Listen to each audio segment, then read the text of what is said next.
Welcome to the Olmsted Workshop. Today we're going to be making a 6-pack beer caddy. And it's a very straightforward project that doesn't require a workshop full of tools to complete and makes a great personal gift idea. This project consists of only 5 parts: the front, back, bottom, sides, and the handle. I started by taking measurements off of one of the cardboard 6-pack carriers I had in the fridge. I took some 1/2-inch plywood that I salvaged off a pallet and cut it into 3 strips, which would make up the front, back, and bottom pieces. I made these cuts on the table saw, but they can be easily done with a miter saw or a circular or a jigsaw if you're using a straight edge guide.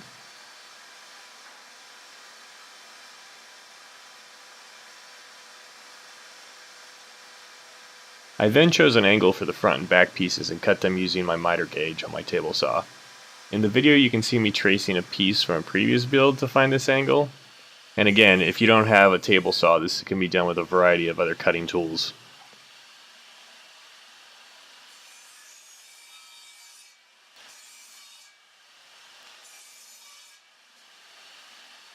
I then laid out some lines to make a dado cut in the front and back pieces that the bottom piece would later fit into.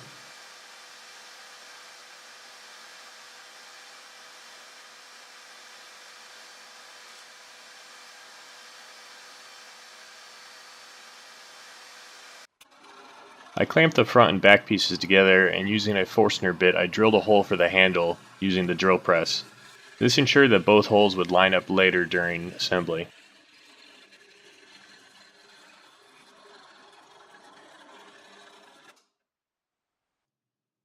Here you can see the dado in the front and back pieces, as well as where I cut notches to glue the side rails that I made out of some scrap redwood.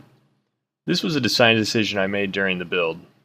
I then began to glue up, checking square to ensure that the dowel handle would install easily.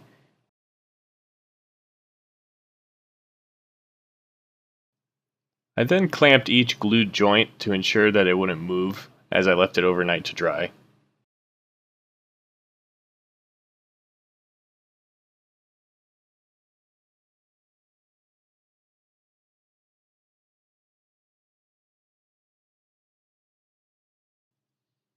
After letting the glue dry and cutting off the excess handle and side rail wood using a flush trim saw, I hit it with the random orbital sander.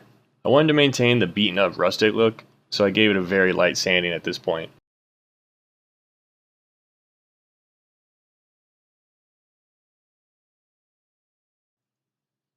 I then used a propane torch to scorch the surfaces.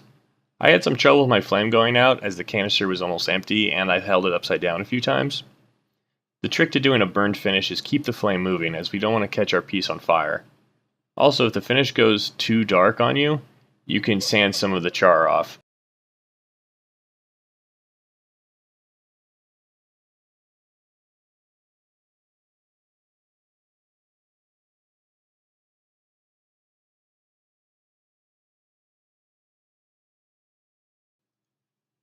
Finally, I finished off the piece with a coat of boiled linseed oil to help protect it and just maintain that finish. And I installed a wall-mounted bottle opener on the side of it just to make sure that you got everything you need to get the party started.